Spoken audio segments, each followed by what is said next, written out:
faudrait que la personne soit déjà présentable, qu'elle dégage quelque chose de positif, qu'elle soit dynamique, qu'elle soit ouverte. Ensuite, avoir une attitude positive, une attitude réceptive. Et voilà, ça c'est le premier contact en fait. Ça c'est quand tu as quelqu'un devant toi qui s'il dégage pas ça, je pense qu'il n'y a pas grand chose à en faire. Et ensuite, bon, bien sûr, avoir une dynamique, une ouverture d'esprit, un esprit d'équipe, volontaire, qui veut et qui soit vraiment en confiance.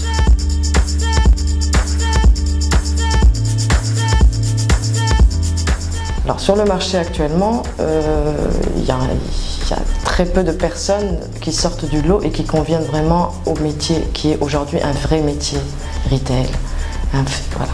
Alors je pense que on ne trouve pas ce qu'on recherche parce que justement ce métier-là n'étant pas reconnu et n'étant pas un métier avec un grand M, c'est juste une solution. Voilà, elles n'ont rien d'autre à faire, donc elles vont vers ce métier, elles posent des CV, parce qu'elles n'ont rien d'autre à faire. Et c'est là où, aujourd'hui, avec tout ce qui se passe au Maroc, avec toutes ces ouvertures de grands malls, avec toutes ces franchises, il faut passer par de la formation et faire de ce métier un vrai métier, parce que c'est un vrai métier.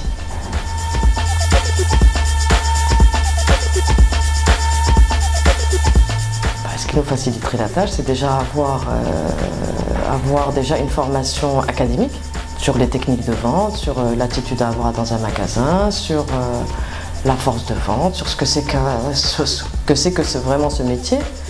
Et ensuite, parallèlement, faire du terrain. Parce qu'une formation académique, pour moi, c'est pas le tout. Moi, quand je suis en recrutement, et quand je questionne je suis en entretien, je ne détermine pas si la personne me convient ou me convient pas. Je lui demande de passer 2 jours sur le terrain dans un de mes magasins sur lequel j'imagine qu'elle peut faire l'affaire. Et après, je décide.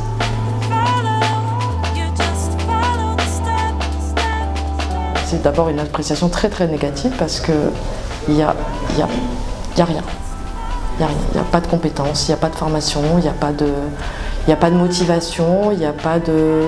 Elles y vont pas parce qu'elles ont envie de faire ça, parce qu'elles aiment faire ça. Il y a très peu de personnes sur sur nos équipes à nous qui font ça parce qu'elles aiment. Et donc il faut déjà avoir cette envie de faire ce métier-là pour pouvoir déjà l'apprendre, ensuite pouvoir évoluer parce qu'une vendeuse peut devenir demain une gérante de magasin. Et donc c'est cette appréciation, si tu veux, d'en faire un métier de base pour pouvoir évoluer, qui fait que ça leur manque, quoi. Donc moi, ça fait 10 ans que je fais ce métier-là et j'avoue que tous les jours tu apprends des choses, tous les jours enrichissant. Et c'est ça. Et en plus cette génération aujourd'hui, on doit leur inculquer cette volonté de partir de la base, de donner un maximum, d'avoir les tripes, d'être polyvalent, de maîtriser le métier de A à Z et ensuite pouvoir accéder à un échelon supérieur. Il y a un manque d'humilité qui fait des fois cette génération et qui aujourd'hui qu'il faut peut-être à la limite corriger et leur apprendre autre chose. Le métier de retailer, c'est un métier où aujourd'hui ne ressemble pas à demain.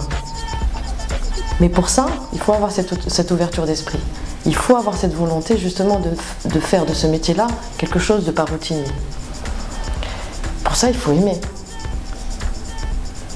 Mais il faut avoir aussi la chance de tomber d'avoir des patrons ou d'avoir un environnement qui te fasse évoluer et qui te fasse aimer Moi, jamais j'aurais pu penser travailler dans ce métier-là. À la base, c'était pas mon truc. Mais j'ai appris en restant ouverte. Non, c'est pas parce que moi je suis brand manager, non je fais pas ci, je fais pas ça. Si on n'a pas cette humilité et cette volonté de tout maîtriser, parce que c'est un métier qui est complexe, si on maîtrise pas tout, on n'a rien compris.